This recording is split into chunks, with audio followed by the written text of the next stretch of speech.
What's up, guys? So today I figured I'd give you a little tour of the Ayuda Foundation, so you guys could get acquainted with where it is if you ever want to stop by, stuff like that. So we're here in Agana, right by the beach. Axe Murder Dive Shop is over there. Right there we have the park, cemetery, and then a car dealership. We're up there on the second floor, and this is pretty much it. This is my commute every day. I get to start my day looking at a beautiful ocean view right here, beachside, in the capital of Guam, you know, so we're doing all right. So this is the Ayuda office. It's super homey. It's probably one of my favorite working spaces on the island. As you can see, we have a bunch of like comfy chairs and couches, and the way I kind of look at it is it kind of reminds you of like your Nana's house gone commercial. We got everything you need to work here. Ayuda Foundation gives space to a lot of other nonprofits to work out of. So back here we have our separate individual spaces. We have the, well, it's kind of dark because we only use lamps. But over here we have the Pacific Missionaries Aviation. Then back here is where Shorty shares space with Micronesian Conservation Coalition. Can you hear me? Micronesian Conservation Coalition. And a couple others come in and use the space here occasionally. But we're always looking for new projects and new people who are doing good things in the community to come together, and we have space for you, and we have a need for you, and we always need some help. So anytime you got free and you want to help some people, come down because we need it. So here at the Ayuda Foundation, I'm the head of special projects. I've done 3 projects so far. The first was getting medical supplies to the Pompeii hospital. The second was the Broken Crayon Project, where we collected office supplies and school supplies to send to the outer islands. And we called it the Broken Crayon Project because we believe that a broken crayon is better than no crayon. And that was very successful.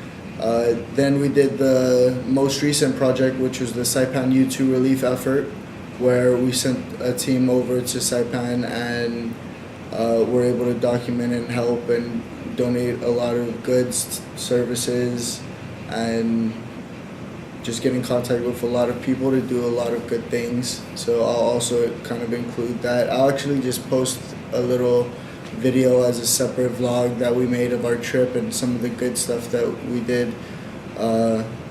Just some kind of like some highlights. Then we are prepping for a lot of different projects here in 2019. But that doesn't mean we don't have any space for more. So if you guys have a special project or something like that that you guys would like to get done, please feel free to contact us here at the Ayuda Foundation, and we will try to help you guys out.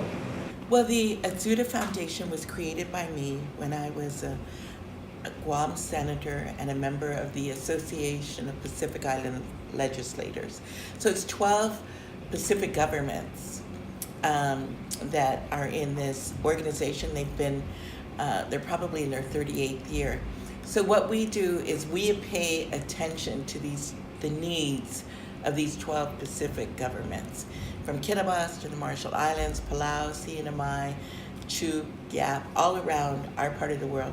So whatever their needs are, and we pay attention to it, whatever it happens to be, and then we try to help them. So we've developed a specialty in helping struggling hospitals, helping struggling schools, and that's really important because it helps to keep their communities strong, and it helps them to, if you've got good schools and good healthcare, or improving schools and improving healthcare, then you might stay on your home island and not feel the need to go out. So we pay attention to that. And then when disasters hit them, we really pay attention. So an island like Likinioch can have in Chuk can have a high tide that comes in and destroys its charo, salts its water wells. So the people are thirsty and hungry. We'll jump in and we'll do something about that. There was a mudslide in Pohnpei that killed 18 people overnight. We jump in and we pay attention to that and help that community with construction materials and items for their hospital. Also in Pohnpei one time there was a cholera epidemic and over 20 people died in like a 2-day period. Cholera is really fast, it's waterborne. And so we jumped in and we helped with medication to that. So it just depends on what we hear, what the needs are, and then we respond. And here on Guam, we have Island Girl Power. Because I was taking such a beating here on Guam as a Guam senator, going, you're only caring about the region, you're only doing things in the region. So I thought I better do something here on Guam. And that's when I started Island Girl Power here. And it's really grown. And it's also a program that it's going to jump off next, probably to Saipan and maybe Chuk. Some of these islands are asking for help in how to grow programs that strengthen their girls. Our philosophy is the way that you make a village strong is you make the women strong, because the women are the backbone of a village. So how do you get strong women? You make the girls strong. So strong girls turn into strong women, and they'll keep everybody in line, whip everybody into shape. So that's how you make a strong village. Make the women strong, make the girls strong. So we have different programs and philosophies like that. You also have the cultural village, or the forest. The forest. Yeah, Sagintinanum. Mm-hmm. So Sagintinanum is it's a growing program. It's something that we've been working on for a lot of years. It just takes a while. There's a 10-acre forest adjacent to Island Girl Power. And since we're there, we saw how it was being treated. People were throwing their couches, their old TVs into that forest, and it's adjacent to Benavente Middle School and Maria Ujoa. It was just not a healthy, nurturing place, and we didn't like that. So we told all these government officials, we can do better than that. Yeah, you tell. If we can come up with a plan. So we went after stewardship. So we had to meet with all these government officials and mayors and everybody saying, give us a shot at it, because what you guys are doing right now isn't working. So we started, that's the first thing we had to do, is keep everybody, get the government officials to trust us, to say, okay, we'll give you guys a chance. We'll give you guys a shot at it. So then we found people that are like-minded, Vince Poole, Lindsay Wagner. Anyway, we found people that are like-minded and are organizing volunteer groups, student service learning groups, military groups to go in there, pull out invasive species, plant native species, and create trails through there. So we went that 10-acre forest. It's an urban forest. It's a jewel. To have a 10-acre forest in the middle of Kaiser Dedido is extraordinary. Right. And so we wanted to be a nurturing place where, and now we're getting it set up where science teachers from Benavente Middle are scheduling to come over with the kids and do walkthroughs. But we would really love to see like a young mother pushing a stroller with kids that feels safe and comfortable to walk through a forest and sit down on a log and, you know, watch the kids catch butterflies and have a calming, nurturing, healthy experience in an urban forest. Because Kaiser Dedido is plenty cement. Everywhere you look, there's lots of cement. It's got the highest density population on the whole island, highest crime rates, highest vandalism, highest suicide. Everything you could think of is in that area. So that's why they need this forest. They need an urban forest so that they can calm their soul. There's something about walking into a forest and the calmness, the coolness, and listening to to what's happening all around and being in the shade, and just everything about it is just nurturing. Man, it's really hard to put into words exactly the scope of what we do, because we help just about everybody with as many those big problems as we can.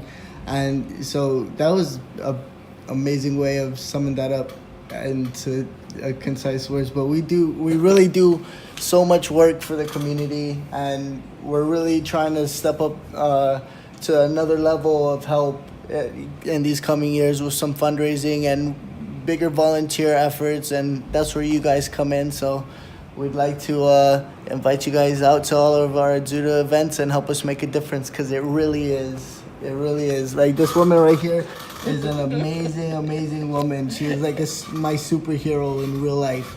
She's done so much for our community. It's okay, so I'll gas you up. I don't care, Auntie Clark. You just sit there and take it, bro. She has done so much, and like that over there is her, like that's her like wall of plaques, and that's just the ones that fit. We all over the island. She's just been an amazing inspiration to people everywhere, and we're just so grateful to have her, and for the opportunity to work at such an amazing organization. One thing I would say about us is that what we are receptive about is that if somebody comes to us and they want to help us, there's so many things that we are doing that we've bit off more than we can chew, to be quite blunt. We've got some big things that are going on. So there's plenty of opportunities for somebody to come in and say, I see what you're doing. I see where you're going with that. And I think I've got some time and some skill sets that can add to it and get you kind of over. Yeah. And that would be much appreciated. Amen to that one. Because we do need all the help that we could get. There's something always leaking. Yeah. There's something always dripping. There's lights going out. Yes, and we get overloaded. We have an Island Girl Power thrift store, and the goodness of the communities, they bring so much stuff up.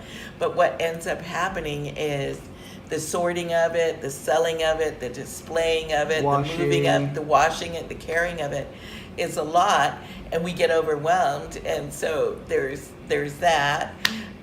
So we have a lot of projects. We have an arts and crafts room that is buried in arts and crafts materials and supplies, and we'd like to see that a little more effective.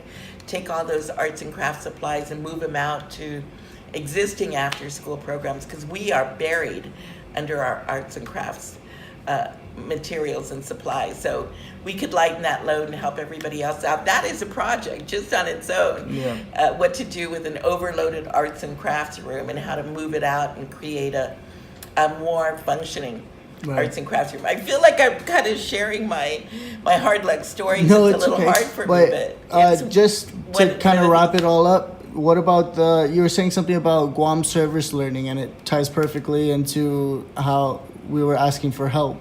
You want to? Yes, we have the GuamServiceLearning.com website. We are the ones that have the MOU. Put the link in the right here. Ding. We have the MOU with the Guam Department of Education, and so we're looking for projects for kids. There's 11,000 kids in the public school system between 9th grade and graduating that have to do 20 hours a year of service learning projects. So we encourage people to post projects, to talk to us and come up with ideas on how to harness this energy. So what we're saying about kids from 9th grade to 12th grade, what service learning is really saying to them is, what you know now is important. What you know right now can help your community. You don't have to wait till you've got a graduate degree or an engineering degree to come back to Guam and help Guam. As a 9th grader, what you know right now can help Guam. As a 10th grader, you can help Guam with what you've learned. So I think that's important. What you know now, where you are right now, you can make a difference. And go to GuamServiceLearning.com and learn how. And if you know other people that are doing good deeds, and they need help, and they need volunteers and kids to come out in that young energy, ask them to post projects on GuamServiceLearning.com.